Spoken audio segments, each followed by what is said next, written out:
فرعون نے حکم دیا 1 سال بچے قتل کیے جائیں اور 1 سال چھوڑے جائیں۔ آج یہ یقین لے کر اٹھیں اصل طاقت میرے اللہ کی۔ تو 1 سال بچے قتل کیے جاتے، 1 سال نہیں کیے جاتے۔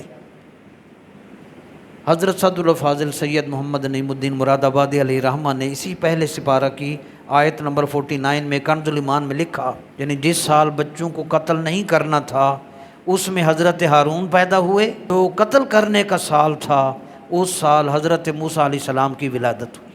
ایک حکومت کا پلان ہے، ایک میرے اللہ کا پروگرام ہے، دونوں کا تقابل۔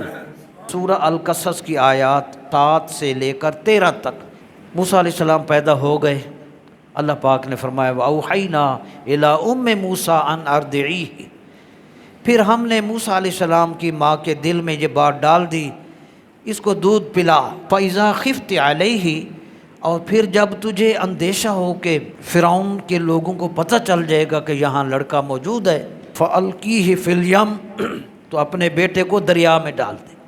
وَلَا تَخَافِي وَلَا تَحْزَنِي، اور اے میرے پیغمبر کی والدہ نہ ڈر کرنا نہ غم کرنا، اِنَّا رَادُّوهُ إِلَيْكِ وَجَاعِلُوهُ مِنَ الْمُرْسَلِينَ، جس بچے کو تو ہمارے حکم سے دریا میں ڈالے گی ہم اس بچے کو، تیرے بچے کو تیرے پاس واپس بھی لائیں گے اور اسے رسول بھی بنائیں گے۔ ادھر وہ پلان، ادھر یہ حکم۔